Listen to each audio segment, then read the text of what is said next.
Hola, muy buenas a todos y todas, bienvenidos, bienvenidas una semana más al canal, en esta ocasión para volver sobre una de esas cuestiones, una de esas discusiones que ya hemos tenido en el canal, pero que seguirán viniendo por la importancia de la que gozan en nuestra actividad política, que es la cuestión de la democracia.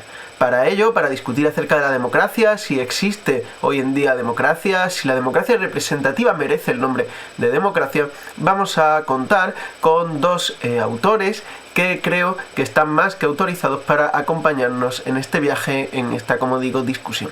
Por un lado, Raúl Sánchez Cedillo, un activista madrileño, autor de varios libros, uno de ellos, Lo absoluto de la democracia, con prólogo del pensador italiano Antonio Negri. Por otro lado, Ernesto Díaz, profesor gaditano, también activista y autor recientemente del libro Socialismo y Democracia en colaboración con Michel Lobby. Creo que son dos autores interesantísimos, tenía bastantes ganas de contar con ambos en el canal y estoy convencido de que vais a disfrutar tanto como disfruté yo en la conversación. Nada más y os dejo con ellos.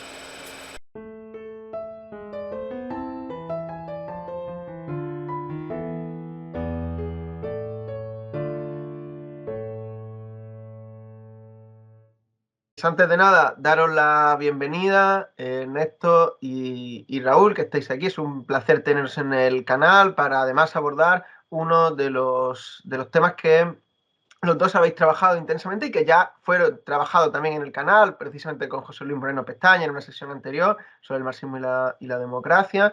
Y en este caso profundizamos todavía un poquito más en la noción de democracia. Por eso voy a lanzar una pregunta muy general para los dos, que responderéis. Ya os dije, tenéis 15 minutillos más o menos, un poquito menos si podéis, para tener tiempo para algo más, que sería cuál es el valor de la democracia, por qué poner en el centro esta expresión y cómo se le puede dar un contenido revolucionario, ¿no? Más allá de la noción más general de democracia. Ernesto, si te parece. Sí, para mí tiene, o sea, la reconsideración, ¿no?, de la democracia en nuestro contexto actual, yo creo que tiene una importancia central a dos niveles. El primero viene precisamente para el proyecto socialista, después del fracaso del socialismo real, ¿no?, que evidenció una de las cosas más importantes que yo creo que evidenció el bloque soviético, la asistencia del bloque soviético, es que la imposibilidad, ¿no?, de transitar al socialismo a través de medios autoritarios. Yo creo que eso, a pesar de que todavía a día de hoy sigue habiendo grupúsculos, ¿no?, que defiendan esa hipótesis, ¿no? Esto es la hipótesis que yo he denominado en el libro de Socialismo y Democracia, la hipótesis de la transición autoritaria al socialismo. Yo creo que se encuentra de alguna forma teorizada en Stalin y que creo que Raúl en su libro denomina socialismo de los cuarteles, ¿no? Creo que hay semejanzas entre esos dos conceptos, ¿no? Yo creo que al final esa hipótesis, la posibilidad de transitar al socialismo, que es una sociedad buena, ideal, ¿no?, a través de medios autoritarios, creo que se basaba en una idea, ¿no?, de divorciar excesivamente medios y fines, y que eso precisamente entró en crisis. Se evidenció que que era imposible, ¿no?, transitar al socialismo con medios autoritarios. Yo creo que eso es una de las mayores lecciones sobre democracia en relación al socialismo para el siglo XXI, ¿no? Yo creo que al socialismo, al comunismo, a una democracia profunda, ¿no?, como tú aludes, creo que solo vamos a ser capaces de llegar si los militantes o las personas, ¿no?, que creemos en otro mundo nos mostramos capaces y sobre todo dispuestos a ampliar los márgenes de democracia y de libertad que permite la democracia liberal y el capitalismo, ¿no? Si no nos mostramos capaces de superar al capitalismo y a la democracia liberal en ese plano, creo que vamos a tener dificultades para que el socialismo sea algo deseable en el siglo XXI. Ese sería el primer nivel. Y el segundo nivel, por el que yo creo que tiene mucha importancia, ¿no?, tiene mucha trascendencia para el materialismo histórico en el siglo XXI, es precisamente porque nosotros habitamos un contexto que está determinado por una crisis democrática o por una crisis de la democracia liberal relevante. O sea, no solo estamos hablando de los intentos de golpes de Estado en Estados Unidos en su momento, en Brasil de forma más reciente, ¿no? La crisis de la democracia liberal actual se traduce también en la pérdida, en la disminución de calidad democrática, pero también en la desaparición de instituciones democráticas en muchos países. Hace poco me he topado con un informe, ¿no?, hecho por la Universidad de Gotemburgo, que lo que hace básicamente desde parámetros liberales, evoluciona la dinámica democrática a nivel internacional. Y ponía de relieve que entre el 2012 y el 21 habían los países con instituciones democráticas, con instituciones representativas, habían disminuido de 42 a 34. Colocándonos en una situación parecida a la de 1989. ¿Dónde radica el problema?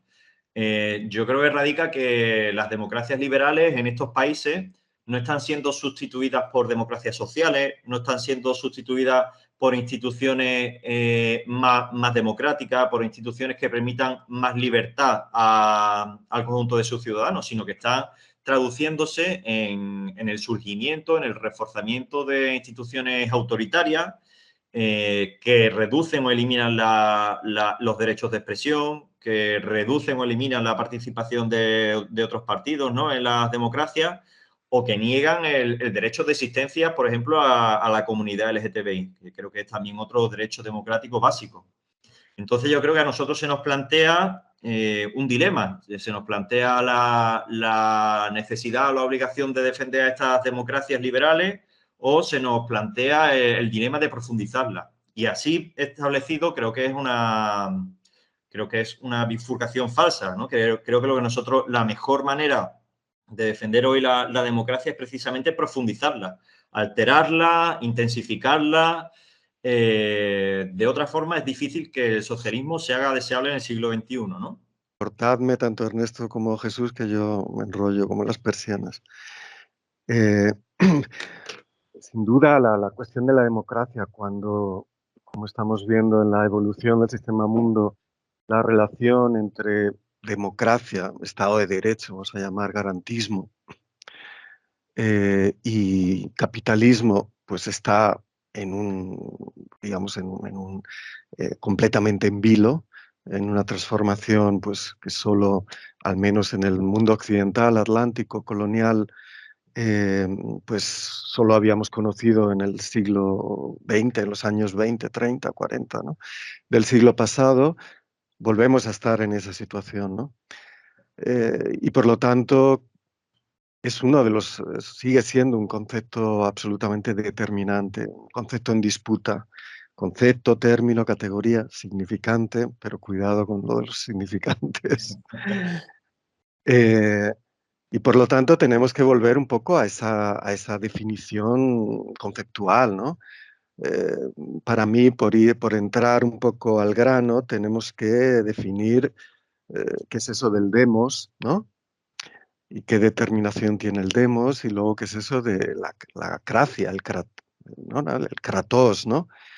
Por lo tanto, ese tipo de poder, eh, en cierto modo, eh, como hemos visto a lo largo de la acuñación histórica de ese término occidental, que tiene que ser criticado inmediatamente si lo pensamos desde un punto de vista del sistema mundo. ¿Por qué? Porque tiene esa connotación eurocéntrica, ¿no?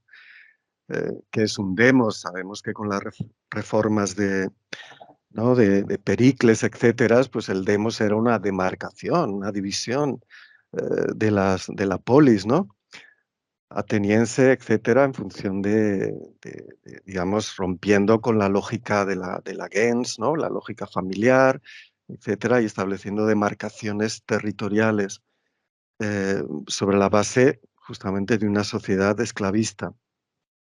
Y por lo tanto, ese demos eh, definía, pues, un privilegio fundamental si consideramos la sociedad desde el punto de vista marxiano, ¿no?, una sociedad esclavista, como era la ateniense, ¿no?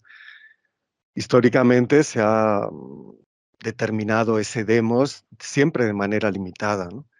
En el caso de la democracia liberal, pues sabemos que históricamente eran los propietarios, ¿no? El demos frente al aristos eran pues los que trabajaban, ¿no? En la utopía lockeana, los que trabajaban, entre comillas, la propiedad, usando la fuerza de trabajo de otros y acumulaban su propiedad y la defendían y se asociaban con otros propietarios para hacer valer sus derechos, ¿no? Excluyendo siempre a las clases subalternas, a los esclavos o incluso a los que no tenían propiedad, ¿no? Al proletariado. Eh, en la definición marxiana, que ha polemizado siempre con esta democracia liberal, o si queréis, más que en el marxismo, más que marxiana, en el propio Marx, pues no hay un concepto claro de esa democracia, pero digamos, pensamos en Lenin, ¿no? Hay una importantísima innovación conceptual que viene a decir que la democracia, y ahí entramos en la definición de Kratos, es una forma de dictadura y que no hay poder que no sea una dictadura. La cuestión es qué mayoría o qué sector, qué clase, en este caso, ¿no? En la categorización marxista, ejerce esa dictadura y que por lo tanto la democracia obrera es lo contrario de la democracia liberal, es la dictadura eh, del proletariado o de las clases populares sobre las minorías aristocráticas, latifundistas y capitalistas, ¿no? Y por lo tanto es un cambio de signo en el sentido de que se amplía de manera determinante la base de la democracia, pero siempre mediante exclusiones. En la democracia eh, ejercida como dictadura del proletariado tenemos exclusiones históricamente determinadas, por ejemplo, por el hecho de la capacidad de trabajar, ¿no? Quien no trabaja no come, ¿no? En las formas de democracia de la República Romana, pues teníamos la cuestión del munus, ¿no? Del municipio, es decir, del pagar los impuestos. Quien no paga impuestos no adquiere ciudadanía y no adquiere derechos democráticos, parte de la propiedad, etcétera. Es decir, la democracia históricamente se ha definido como una forma más o menos extensa de determinación de un sujeto que ejerce una dictadura sobre el resto de la sociedad. El problema es los límites de esa democracia. Si pensamos y aquí me remito a la cuestión que para mí es determinante, que es cuál es el concepto de democracia que desde un punto de vista materialista debe interesar más. Para mí, precisamente para evitar esas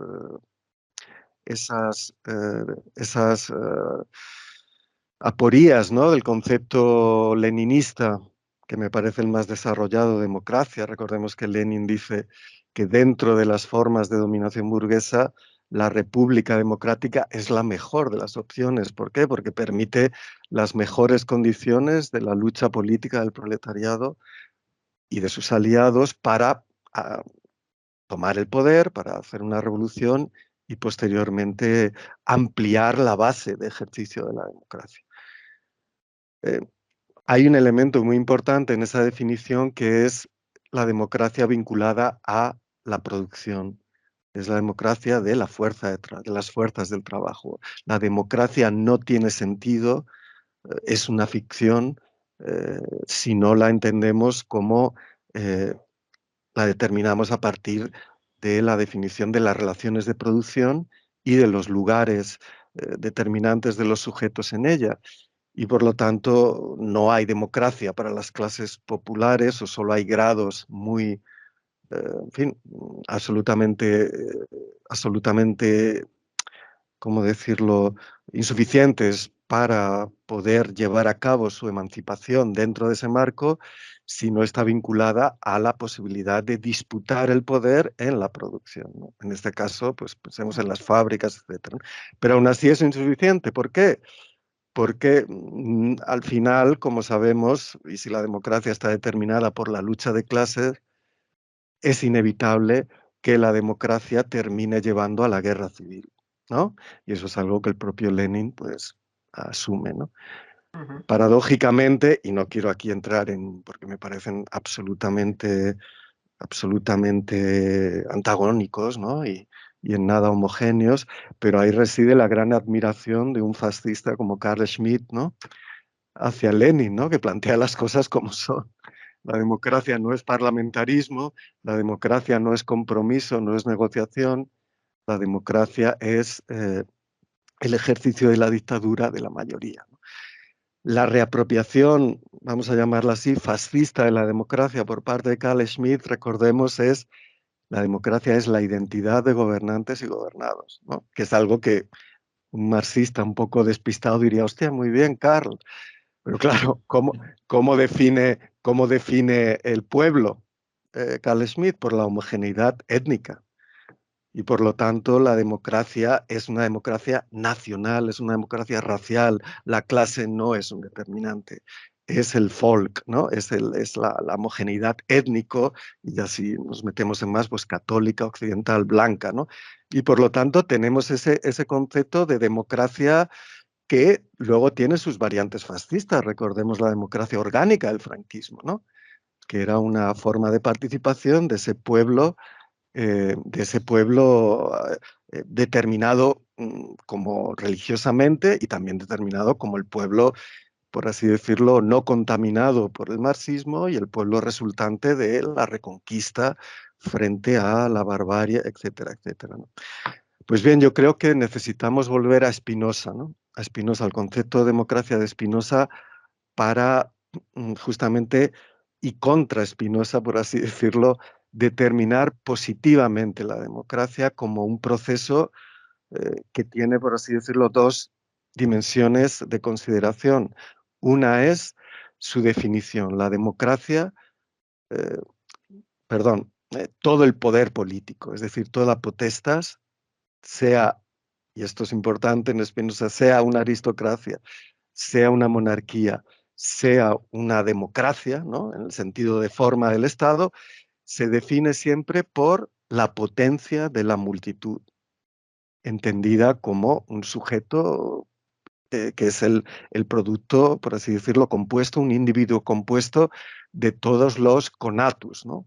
Si queréis, podemos hacer ahí una interpretación marxiana de que son todas las fuerzas del trabajo, ¿no? Pero claro, ¿por qué se define la potencia, el conatus de ese individuo compuesto? Pues por su capacidad de acción, de persistir en su propio ser, por la potencia de acción, por la potencia de afectar y ser afectado. Si lo definimos internamente como una multiplicidad compuesta, pues por la capacidad de aumentar la potencia en las interacciones entre sí, ¿no? La cooperación social productiva, podríamos decir de manera marxiana, ¿no? Pues bien, esto nos da un concepto de democracia que, por así decirlo, es el principio. Es decir, nos vendría a decir que incluso en la mayor de las dictaduras, la dictadura se ejerce contra los grados, por así decirlo, los umbrales mínimos de democracia, que el hecho mismo de que la sociedad se reproduce en la cooperación, en el afectar y ser afectados, ¿no? Y eso pues aumenta la potencia de acción, las pasiones alegres, ¿no? La potencia de esa multiplicidad, según Spinoza, pues tendríamos siempre un grado mínimo de democracia sobre el que se ejerce un poder que es, por así decirlo, parasitario, ¿no? El poder aristocrático, etcétera. Y que cuando ese poder es incapaz de, por así decirlo, no excitar las pasiones de esa multitud, eh, pues ese régimen entra en crisis, se producen sublevaciones, etcétera, etcétera. Al mismo tiempo, Spinoza nos dice que la democracia como forma de Estado en el tratado político inacabado es la forma, la forma de Estado absoluta. ¿Por qué? Porque en ella se define por el poder o la potencia de la multitud entendida como una sola mente, ¿no? es decir, por una comunicación, por una cooperación, por una capacidad de ser afectados máxima.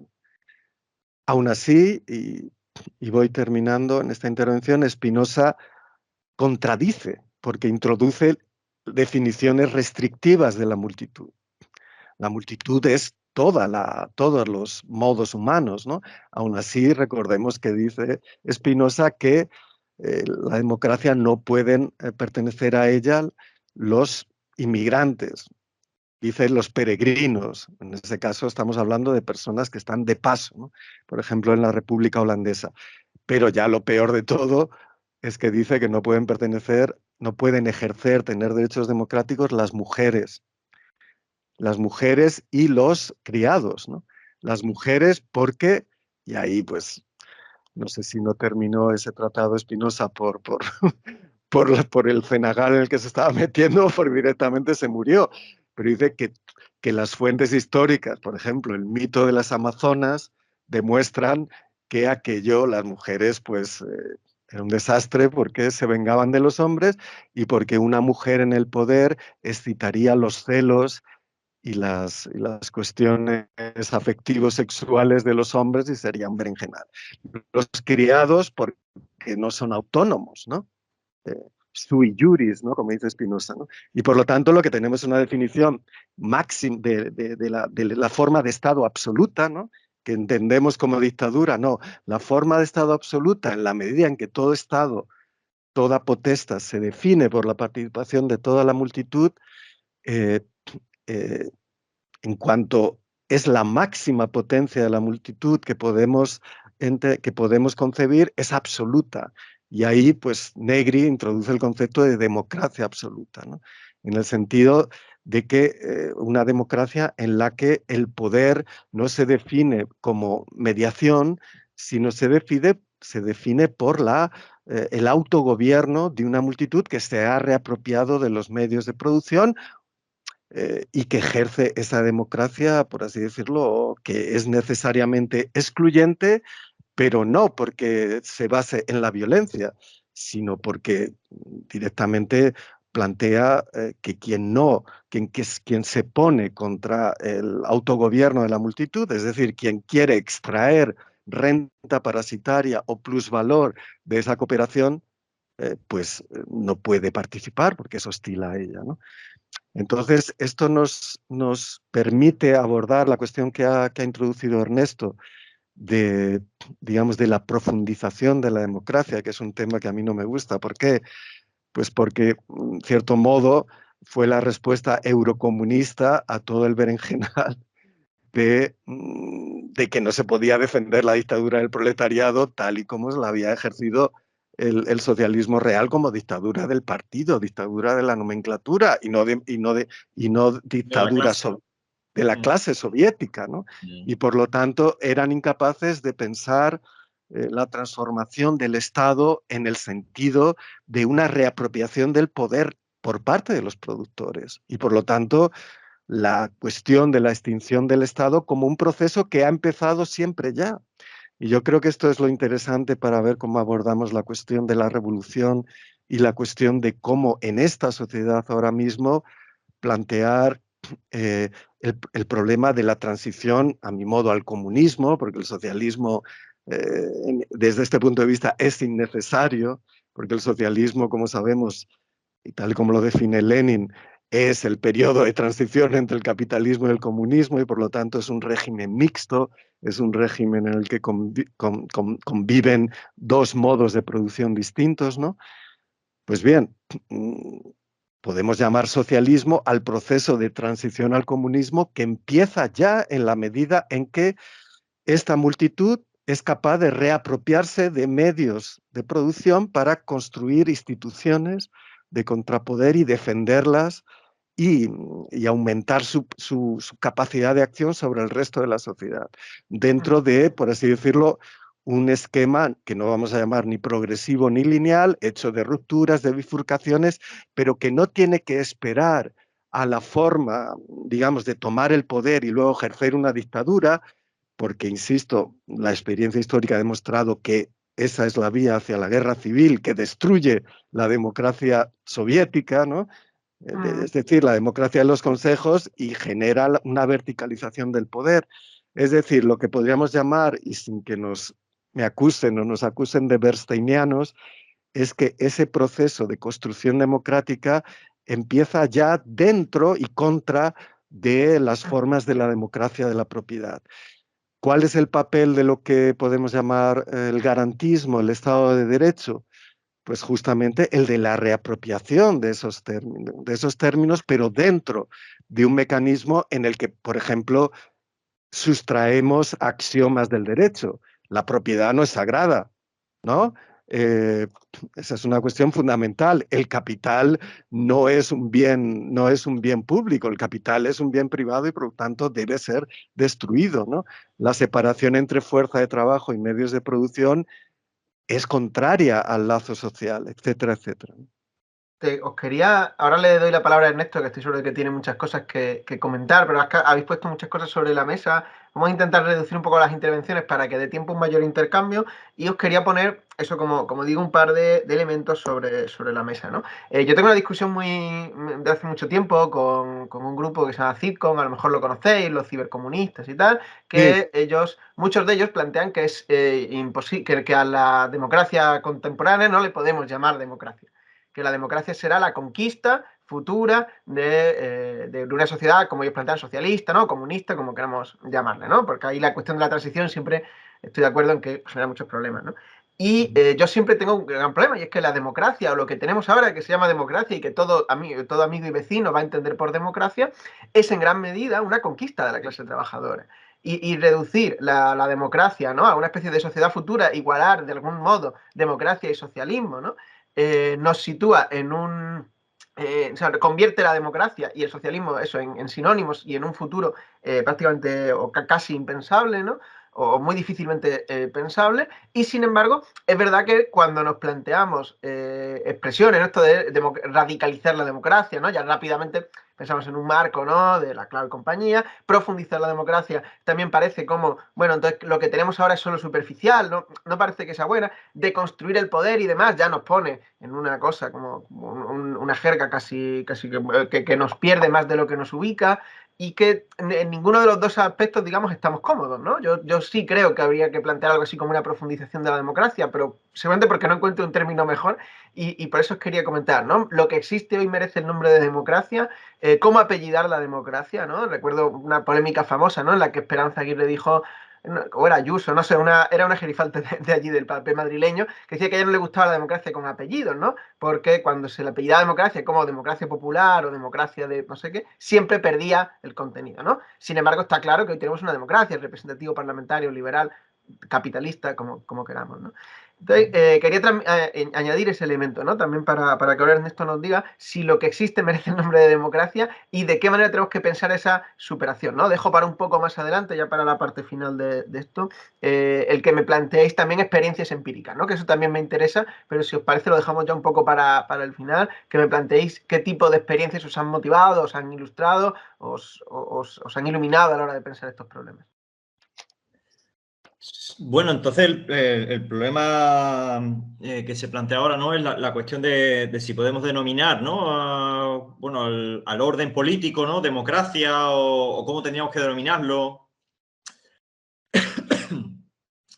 Antes de entrar en eso, a mí me gustaría, o sea, porque yo creo que no se puede responder de forma taxativa, ni en positivo ni en negativo. O sea, si nos planteamos la pregunta, ¿no?, de forma simple, ¿esto es democracia? Pues yo creo que difícilmente se puede contestar de forma absoluta sí o no, ¿vale? Yo creo que, como plantea mucho José Luis Moreno Pestaña, recuperando a Aristóteles, es que todos los regímenes sociales, o en este caso, ¿no?, todas las formaciones sociales son híbridas o mixtas, ¿no? O sea, todas, dependiendo del ámbito que tú analices, mantiene o desarrolla tendencias autoritarias o tendencias democráticas. Recuperando, ¿no?, por ejemplo, el ejemplo que ha puesto antes Raúl, ¿no?, sobre la democracia clásica, pues claro, la Atenas de Pericles es también un régimen mixto. O sea, evidentemente tiene instituciones participadas con competencias políticas, ¿no?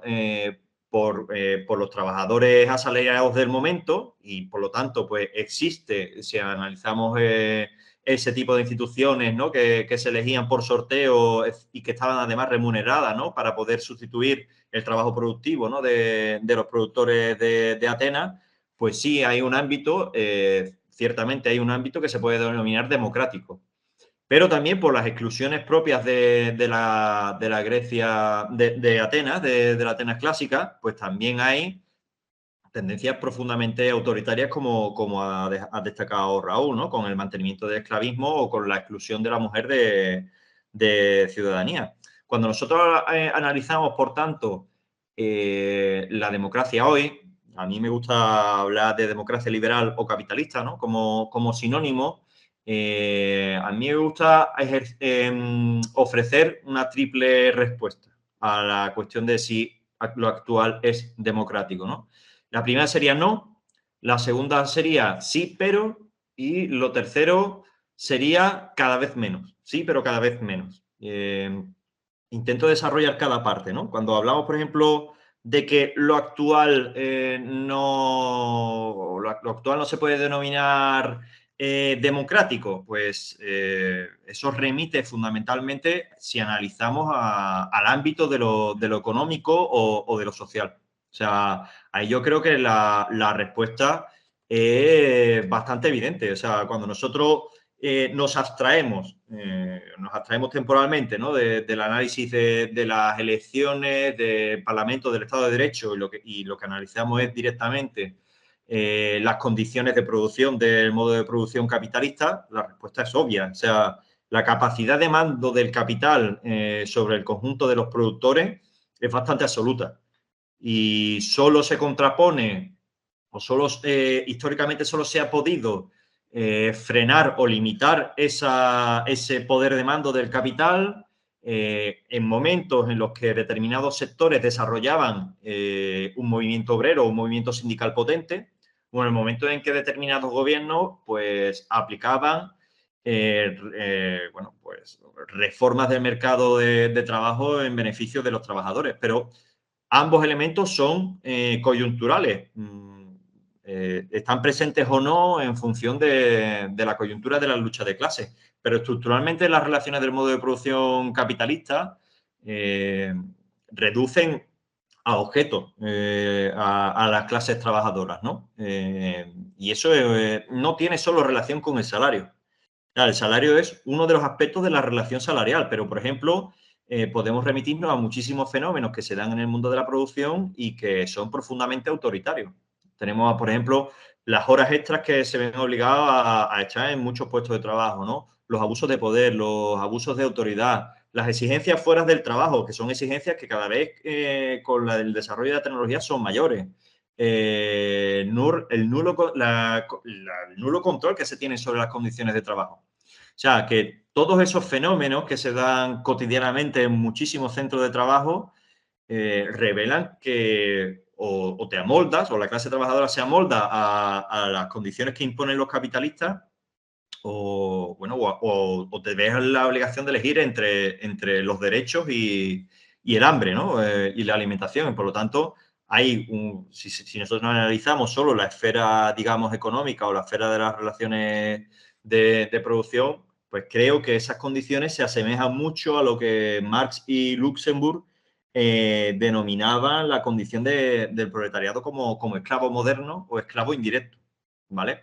Yo creo que eso es así. Y intentar limitar, contraponer para después en el futuro revertir todas esas situaciones, yo creo que es urgente. Y que muchas veces, tanto la izquierda reformista como determinados grupúsculos izquierdistas solo se centran en la cuestión del salario. Hay que aumentar los salarios, pero el resto de elementos, de dispositivos, de mecanismos de control del trabajo, ¿no? Por parte del capital, pues se dejan, son poco discutidos y incluso también a nivel programático. Ese sería el primer nivel, ¿no? El nivel de no. Hay ámbitos que están completamente al margen o prácticamente al margen de la democracia y que no se pueden denominar democráticos.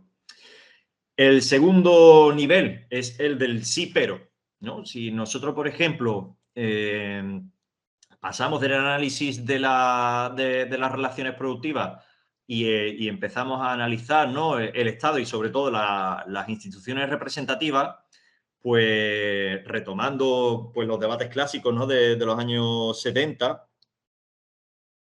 y sobre todo contrastándolo con la actualidad, hay que decir que sí que es cierto que existen instituciones que son representativas, que además son controlables por ciudadanos que se eligen por sorteo, como pasa en nuestro caso, y que hay determinados derechos que se garantizan para todos los ciudadanos.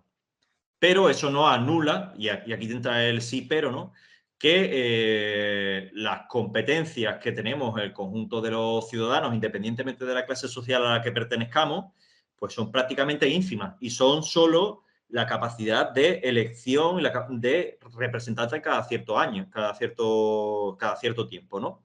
En ese sentido, pues claro, es cierto que el ámbito político pues está fuertemente estructurado como una competencia entre élites, una competencia entre las élites elegidas por los distintos partidos políticos que van a competir, ¿no?, en la política como si fuera un mercado.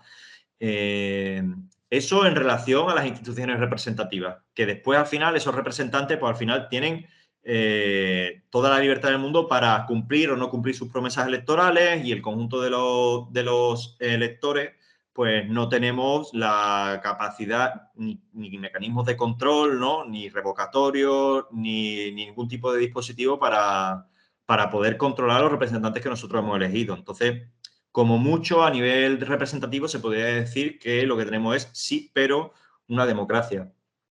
Eso si examinamos las instituciones representativas, o sea, las elecciones, la capacidad de elección, de sufragio universal, etcétera. Yo creo que en ese plano es así, ¿no? Pero también hay, comparativamente, el Estado de Derecho tiene una ventaja con respecto a otras instituciones políticas que se han dado a nivel histórico. Podemos hablar del feudalismo, del fascismo, de la Unión Soviética. Y eso tiene relación con la cita que había dicho precisamente Raúl antes en relación a Lenin, ¿no? Que otorga determinados derechos que pueden ser el derecho de expresión, el derecho de organización, la concurrencia a las elecciones, que no son menores y que comparativamente es importante que nosotros le demos importancia. O sea, no es lo mismo vivir en Brasil hoy que en Brasil si hubiera triunfado el golpe de Estado. O no sería lo mismo los derechos democráticos hoy en el marco del Estado español hoy que si dentro de varios meses triunfa Vox. Hay determinadas cosas que varían en función de la evolución política, pero comparativamente la democracia liberal guarda sus ventajas con respecto a otras instituciones políticas, ¿no?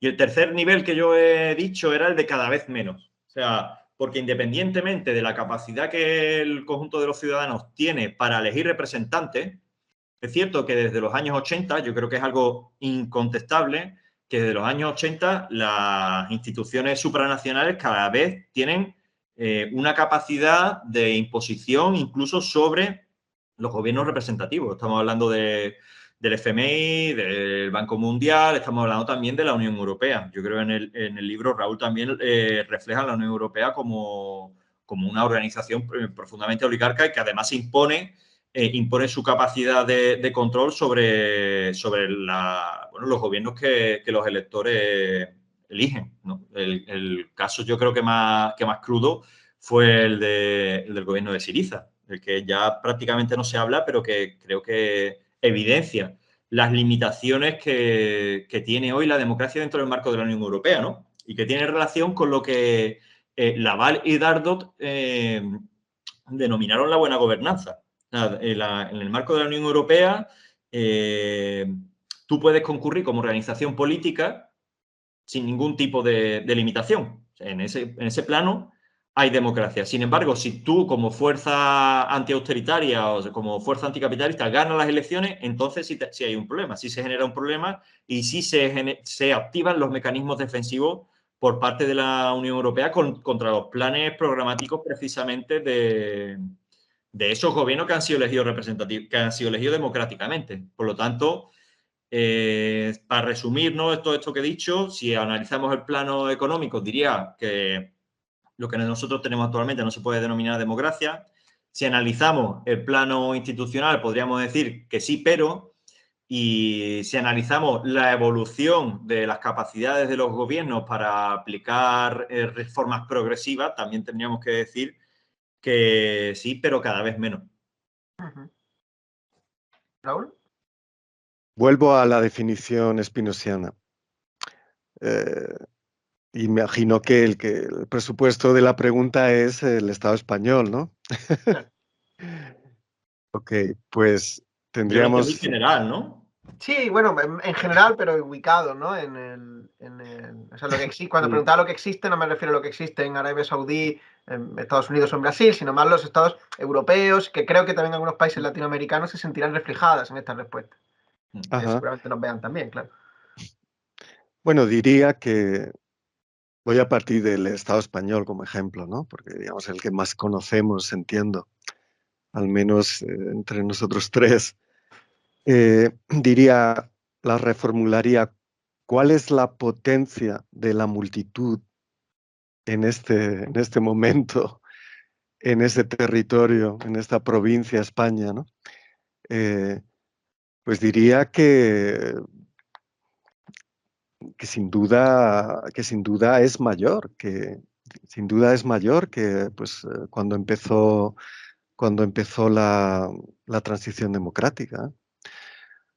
Si definimos el franquismo como una forma eh, de poder oligárquico con componentes fascistas, nacionalcatólicas, y qué era el franquismo y qué eran las dictaduras del sur de Europa, ¿no?, que analizó Poulantzas en el año 75, pues vemos justamente que los españoles, ¿no?, ese sujeto de imputación del fuero de los españoles y después de la Constitución, pues tenían mucho menos poder. Pensemos en el poder de las mujeres, pensemos en la cantidad de obreros que se mataban con absoluta impunidad, los crímenes fascistas, la ilegalidad de los derechos de huelga, etcétera, etcétera, incluso en la transición, pese al contrapoder, y ahí tiene razón Ernesto, ¿no? No solo el contrapoder en las fábricas define eso, porque, por ejemplo, hubo grandes huelgas en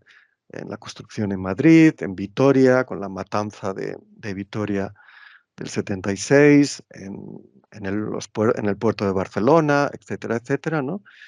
Todo un fenómeno que, bueno, pues que directamente tanto el propio aparato del PC y comisiones con los pactos de la Moncloa, etcétera, neutralizó, eh, y por lo tanto, pues ese poder se disolvió.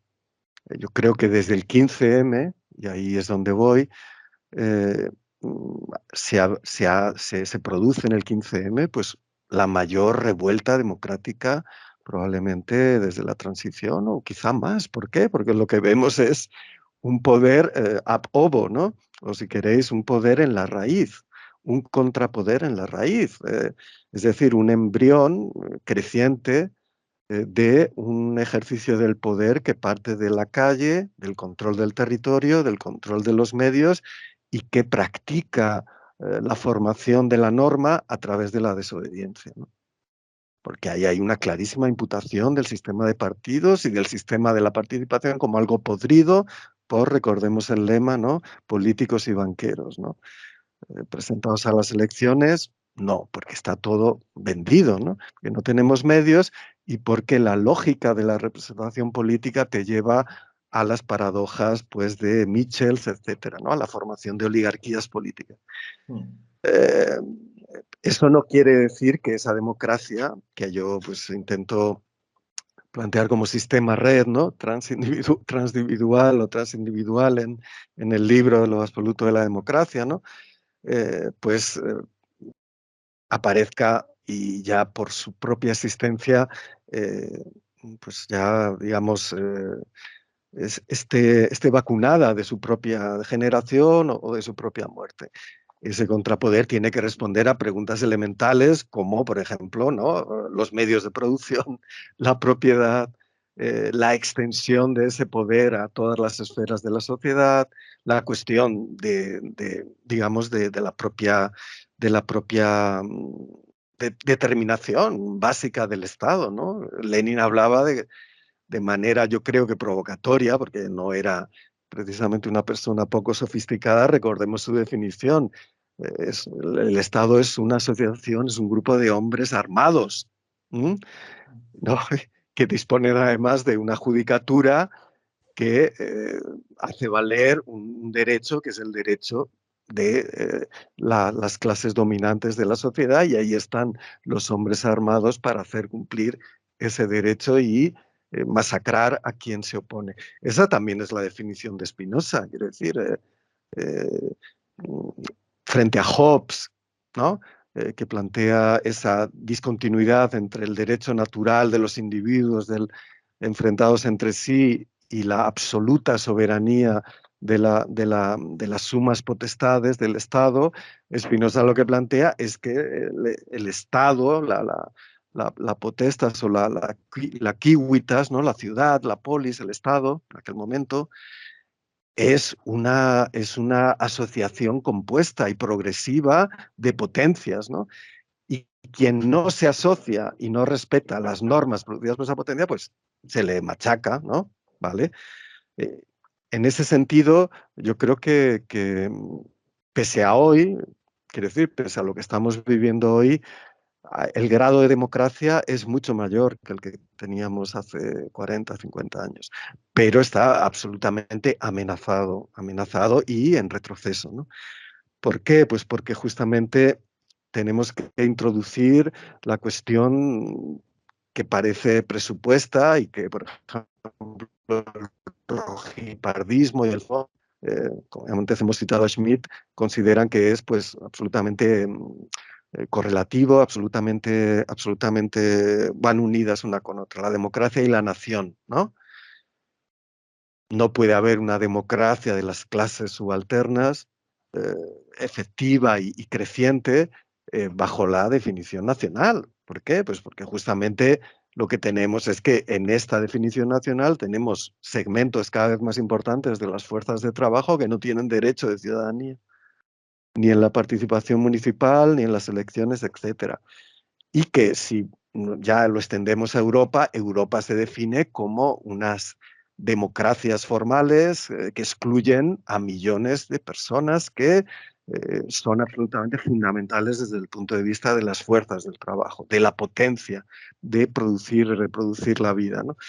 Entonces yo creo que el desafío que tenemos es justamente destruir conceptos que siguen bloqueándonos porque no hemos encontrado sustitutos en las experiencias soviéticas o china o cubana, etcétera, y que se nos plantean todavía y nos ponemos a la defensiva porque parecen más amplios, parecen más incluyentes. Diría que son justamente sociedad civil, que recordemos es la traducción de sociedad burguesa, ¿no?, en Marx, esfera pública, ¿no?, y, y la cuestión justamente de la violencia.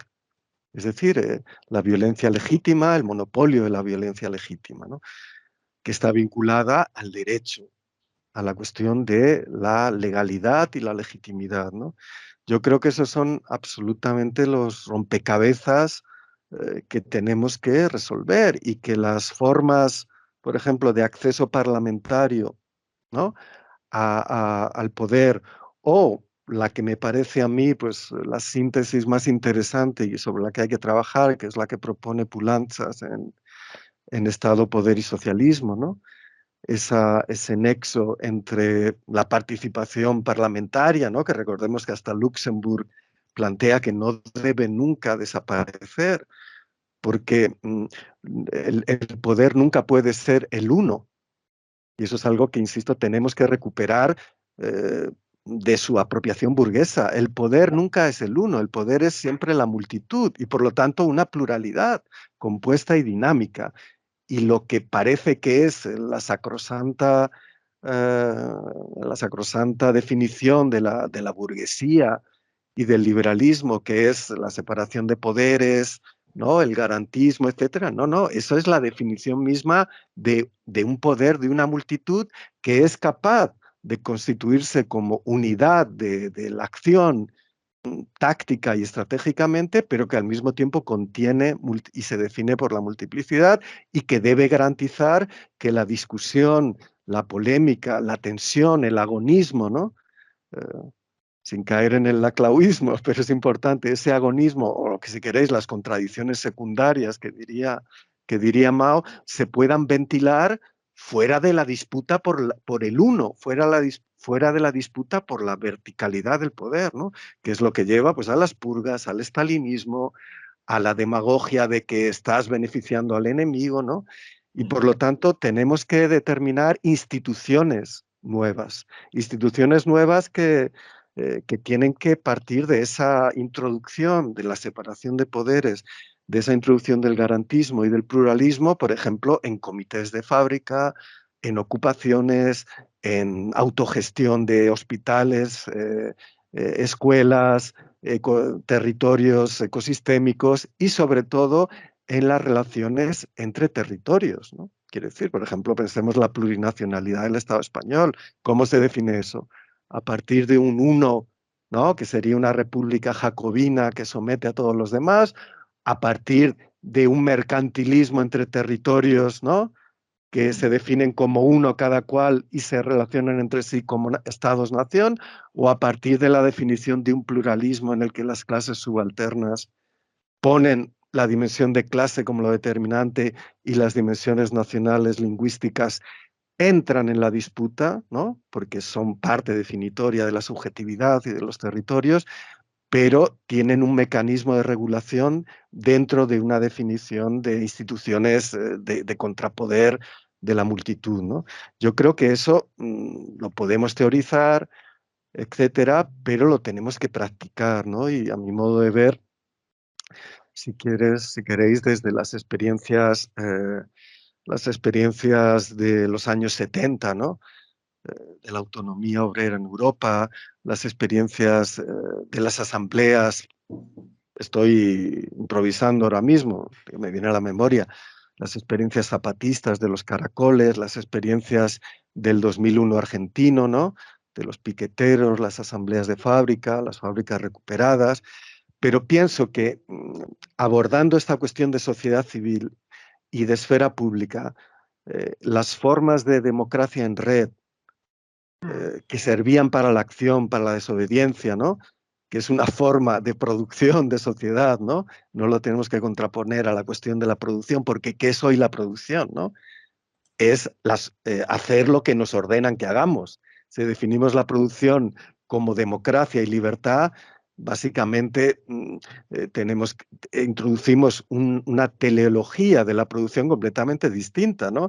La cuestión del calentamiento global, la cuestión de la sanidad, de la educación, la cuestión, digamos, de la industria digamos, la descarbonización de la economía, la cuestión de la justicia norte-sur, se definen como la producción se subordina a la democracia, ¿no? Estamos ya en un umbral de desarrollo de las fuerzas productivas donde ni patronos, ni, digamos, acumulación primitiva, ya sea capitalista, colonial o estalinista, ¿no?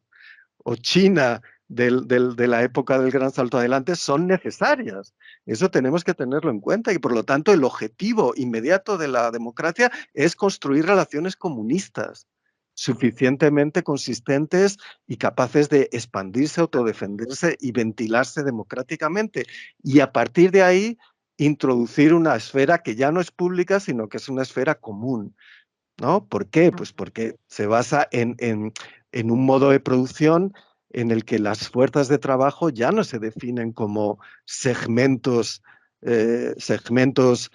por así decirlo, enfrentados a otras clases sociales, subalternas, sino que la definición misma de sujeto productivo y de fuerzas de trabajo se define ya siempre como multitud, porque no tenemos un sujeto central, obrero, industrial, ni podemos pensar que el sujeto más miserable y más explotado es el central, no sé, los sin papeles que cruzan el estrecho, no. El objetivo de construcción de esas instituciones coincide con las luchas que producen, inventan esa clase, ¿no? La clase tiene que inventarse. No está dada como sociológicamente como un sujeto activo. La construimos en las luchas, ¿no? Y las luchas al mismo tiempo definen la forma democrática de las relaciones entre las clases subalternas, ¿no? Entonces yo creo que ese es el programa que tenemos que introducir cuando abordamos, por ejemplo, cuestiones como la sanidad en Madrid, ¿no? ¿Cómo vamos a transformar el biopoder mortífero de Ayuso y compañía? Subordinándonos a los sindicatos, que aparte de que sean reformistas, son incapaces de reconocer que la sanidad y la educación son la base de la producción hoy. Quiere decir, la producción de las capacidades de producción y la producción de lo que Marazzi y otros han llamado la producción antropogénica, es decir, la capacidad de producir y reproducir la vida y los ecosistemas, ¿no? Y por lo tanto, ese sería el lugar de experimentación, en la lucha de un soviet, vamos a llamarlo, en el que no hay solo obreros y campesinos, hay toda la sociedad que produce y reproduce ese servicio, menos quienes son los enemigos, porque lo explotan, lo destruyen y extraen renta parasitaria. Sí, interesante lo que comentas, y yo creo que ya llegando un poco al final, me comentabas que teníamos un poco Sí, de prisa, pero bueno, sí, para dar tiempo a una última reflexión, daros a los dos también tiempo bueno, a Ernesto de responder algo, de comentar alguna idea, porque os quería llevar precisamente donde Raúl ha llegado por sí mismo, ¿no? Que era esta idea de qué experiencias, incluso qué consejos creéis, ¿no? ¿Qué le diríais a la gente que nos está viendo? Que puede ser interesante para articular una praxis que construya o ayude a construir, a profundizar, como queráis verlo cada uno de vosotros, ¿no? Algo así como una democracia, algo así como una sociedad futura deseable, ¿no? Y eso, ¿qué experiencias os ayudan? Sé que, al margen de lo que ha comentado ahora Raúl, Ernesto es historiador y ha tenido la oportunidad de revisar bastantes experiencias, ya ha comentado algunas de ellas, y que nos transmita también eso, qué podemos recoger de otras experiencias y qué podemos aplicar, ¿no? Ahí Raúl era muy polémico con estas últimas frases, ¿no? En relación también a los sindicatos, a las luchas concretas. Creo que ahí hay una discusión importante que tenemos que dar y que por suerte se está dando. Somos muy autocríticos y pensamos que no damos las discusiones y la verdad, y pensamos que también las redes sociales son muy destructivas y lo son, pero también se dan debates, ¿no? Y me gustaría, pues bueno, con este pequeño espacio que tenemos, contribuir a esos debates, ¿no? ¿Dónde hay que poner el acento? ¿Cómo tenemos que pensar nuestra acción política de cara a construir esa sociedad deseable? También siempre mirando un poco en el retrovisor, mirando un poco al pasado, ¿no? No sé, Ernesto. Bueno, cuando hablamos de ejemplos históricos, bueno, es que realmente creo que no hay ninguno que ofrezca un modelo o solo aspectos positivos, y la mayoría tampoco muestran ejemplos solo negativos. O sea, por lo tanto, más que hablar de procesos ideales, pues quizás tendría más sentido, ¿no? Ver en cada caso, pues, qué nos permite avanzar y qué cosas habría que descartar para no repetirlas, ¿no? Estando muy de acuerdo, ¿no?, con lo que dice Raúl en varios apartados de su libro, que la política no es solo repetición, es también es producción, es creatividad, ¿no? Pero de todas maneras, algunas lecciones históricas que yo creo que nos pueden venir bien, por ejemplo, en el proceso chileno, hay algunos aspectos que yo creo que son positivos, también otros pues, que tienen limitaciones, ¿no? Sobre todo en la utilización que hacen pues de las instituciones, o sea, de las instituciones liberales, de la presencia de organizaciones políticas en las elecciones que ganan representación y que aplican reformas. Yo creo, por ejemplo, ahí, si hablamos del caso chileno,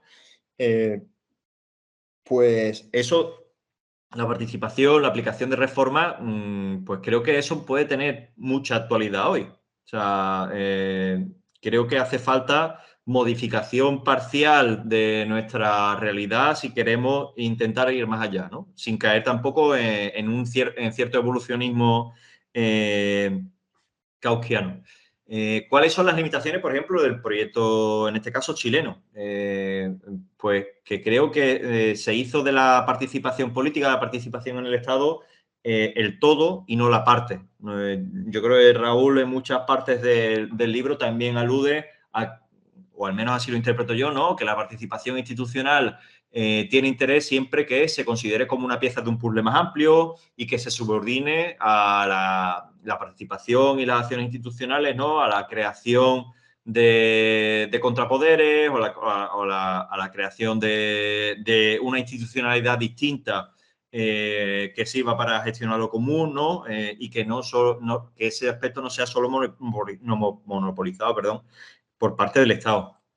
Si atendemos a ejemplos que son más actuales, yo creo que, por ejemplo, los kurdos o los zapatistas, pues tienen también muchos aspectos muy semejantes. O sea, pues, que nos legan muchas cuestiones que son relevantes para un proceso de cambio. Creo que en nuestro contexto, pues es más similar al chileno que al kurdo, por ejemplo, pero sin hacer paralelismo. Por ejemplo, el zapatismo fue una experiencia, bueno, es una experiencia que tuvo capacidad de responder a los momentos de excepcionalidad, ¿no? Los momentos incluso de confrontación militar, sin eliminar la democracia comunal que estaban proponiendo y que construyeron. Pues yo creo que eso, y iba en relación con una cosa que nos habíamos planteado por escrito, Jesús, ¿no? La relación entre los periodos excepcionales, ¿no? Y las tentativas, digamos, autoritarias. Pues creo que en el ejemplo zabatista no existe esa tentativa autoritaria. Se hizo frente a los periodos excepcionales, pero sin eliminar el potencial y la práctica democrática. Después hay otros ejemplos que son mucho menos, bueno, no menos ambiciosos, sino, digamos, de una escala menor, que también pueden tener, de las que se pueden extraer algunas lecciones, ¿no? Por ejemplo, si nosotros hablamos del presupuesto municipal de Porto Alegre, ¿no? Que Boaventura tiene un libro que es muy interesante y que define pequeñas modificaciones, bueno, grandes modificaciones que se pueden hacer del funcionamiento institucional con mecanismos alegales. Yo creo que eso altera el funcionamiento de un municipio en la medida en que crea instituciones que no son legales, pero que tampoco son ilegales y que son participadas pues, por trabajadores corrientes y donde se vincula discusión política con discusión técnica, con decisiones también, con decisiones políticas, ¿no? Y cómo se puede una institución adaptar a procesos que se dan en paralelo al funcionamiento de un municipio. Yo creo que ese ejemplo se puede contraponer, por ejemplo, al proceso de municipalismo que hemos vivido, que se ha cerrado ya el ciclo. Pero una parte importantísima de los ayuntamientos que nosotros, bueno, que la gente, ¿no?, que participó en Podemos, en los distintos bloques, es que no tuvo la capacidad de alterar en lo más mínimo el funcionamiento normal de la institución, de los municipios que habían ganado. Y creo que con leer ese libro, con iniciar procesos de construcción de una institucionalidad municipal alternativa, se podrían haber modificado la forma de funcionamiento de muchos municipios. Eso, digamos, en el plano institucional, en el plano político, ahí se podría empezar por esas experiencias que se podrían denominar profundización democrática, en la medida en que no rompe, ¿no?, con la institucionalidad, sino que la complementa, pero que no tiene por qué subordinarse, ¿no? Ahí estoy de acuerdo yo con Raúl, o sea, eso es el fracaso del eurocomunismo.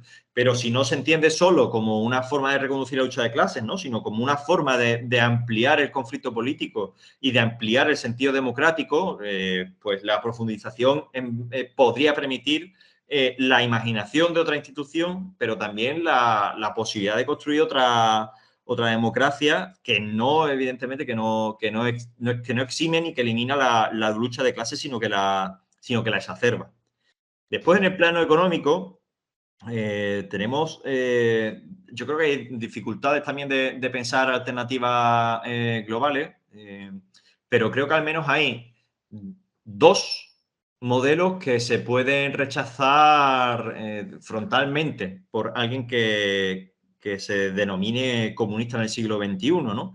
De un lado, yo creo que claramente se puede rechazar, ¿no? De plano el mercado capitalista de trabajo tal como nosotros lo conocemos, pero que también que tiene las mismas consecuencias, unas consecuencias similares para los productores que la planificación burocrática soviética. O sea, tanto en el capitalismo, o sea, en el mercado capitalista de trabajo, como en la planificación democrática, los productores eran reducidos al final a un código de barra, ¿no? El capitalismo para la extracción de plusvalor para aumentar los beneficios de los capitales y por otra parte la explotación de los trabajadores del bloque soviético para cumplir el plan, ¿no? Y para desarrollar las fuerzas productivas. Yo creo que esos dos son modelos que tienen que ser rechazados porque lo que hacen es eliminar o reducir la libertad de los productores, ¿no?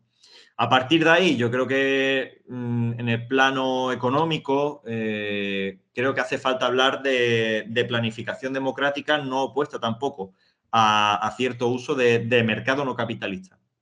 En el plano por ejemplo, de la planificación, bueno, actualmente, ¿qué es lo que tenemos? Tenemos un estado de bienestar bastante reducido pues, a educación y a sanidad, y por lo tanto yo creo que en el plano de la planificación económica, pues hace falta extender la lógica de la planificación, ¿no? O del control estatal, pues por ejemplo, a la energía o a las comunicaciones. Sin embargo, no puede ser una planificación que se entienda de forma burocrática. Tiene que poner en diálogo a trabajadores y trabajadoras, a expertos y también a usuarios, ¿no? Y esa planificación con esos tres sectores podría aplicarse, podría desarrollarse de forma democrática. Por otra parte, también yo creo que hay una limitación cuando hablamos de planificación democrática. O sea, creo que no todos los sectores, no el conjunto de la economía es planificable. Eso es, yo creo que, Jesús, tú tuviste ahí un debate, ¿no? Con José Luis Moreno Pestaña, que abogaba, ¿no? Porque determinados sectores fueran planificados democráticamente y otros sectores pues se dejen al libre desarrollo de un mercado no capitalista, un mercado en el que se elimina la capacidad de los capitalistas. Y esto viene evidenciado por la cierta incapacidad que tiene incluso la planificación democrática de abarcarlo todo. Yo creo que esto es un debate real, o sea, incluso democráticamente tendríamos limitaciones de planificar pues el número de aulas, el número de operaciones que tiene que tener un hospital y cuánto tendría que ser la producción de zapatos de la última ciudad. Creo que hay determinados sectores que se podrían permitir al mercado, pero entendiéndolo en términos no capitalistas, como lo entiende Maxine Good, como lo entiende Robert Brenner, porque el mercado no se relaciona estructuralmente con el capitalismo de forma necesaria. Ha habido experiencias no mercantiles, experiencias mercantiles no capitalistas, a partir de las cuales se podría experimentar, siempre teniendo en cuenta que esos mercados deberían de abolir la explotación de la fuerza de trabajo, ¿no? Sí, perdonad porque digo, esto ya me tengo que ir, lo siento. Bueno, no te preocupes y nada, eso, agradeceros también, aprovecho ya que estás aquí antes de que te marches, agradeceros muchísimo el estar aquí, ya con tu intervención si quieres cerramos y gracias de verdad por venir, ha sido muy interesante y ojalá veros por aquí pronto o de manera no virtuales, que siempre es mejor para la democracia y para todo. Igualmente, y es una pena, pero bueno, siempre podemos seguir que cuando estamos abriendo los melones, pues tener que cortar. Pero bueno, el tiempo es un problema siempre. También el tiempo de escucha de la gente, ¿no? O sea que yo creo que hemos planteado cuestiones muy importantes. Eh, intento ser lo más contextual y coyuntural posible. Estamos en medio de lo que, pues, perdonad, no es propaganda de lo que en el libro que acabo de sacar, que se llama Esta guerra no termina en Ucrania, planteo que es un punto de inflexión del capitaloceno. Al principio había comentado que la relación entre capitalismo y democracia, entendida como derechos mínimos de las clases subalternas, está desapareciendo, ese nexo que parecía invariante, ¿no? Sino que justamente bajo el significante democracia, igual que en el caso franquista o en el caso de un Carl Schmitt, etcétera, se entendía como identidad étnica de representantes y representados, lo que vemos es que se está manejando por parte del bloque euroatlántico colonial la democracia como un significante justamente que demarca una zona de poder colonial, ¿no? Es decir, que bajo el nombre de democracia se está llevando a cabo un proceso en el que se disputa primero con el imperialismo ruso eh, la capacidad de determinar los destinos de ese mundo postsoviético absolutamente convulso. Está también la disputa con China, ¿no? Pero también está el problema de cómo en una eh, región dominante del sistema mundo, dominante desde la conquista de América, ¿no? Y la expansión del imperialismo holandés, inglés en Asia, etcétera, claramente presenta signos de incapacidad de respuesta a la crisis del capitaloceno, pero también un declive demográfico, pese a que sabemos que en las propias sociedades europeas se contienen ya los gérmenes de una refundación no étnica de la democracia. Es decir, cuáles son los varios millones de franceses no blancos, ¿no?, que están en un régimen de apartheid, y las dos formaciones que casi son el 80% del voto ahora mismo, pues plantean variantes de ese régimen de apartheid. Aquí tenemos PP Vox y parte del PSOE que plantea la misma realidad, es decir, que el destino de la democracia es volver a una Atenas, ¿no?, como dice von der Leyen, pero rigurosa. Es decir, con inmensas masas subalternas del sur global que viven aquí, se reproducen, pero sin los derechos y libertades que el movimiento obrero había conquistado. Eso es el horizonte al que nos enfrentamos, de manera acelerada por esta guerra.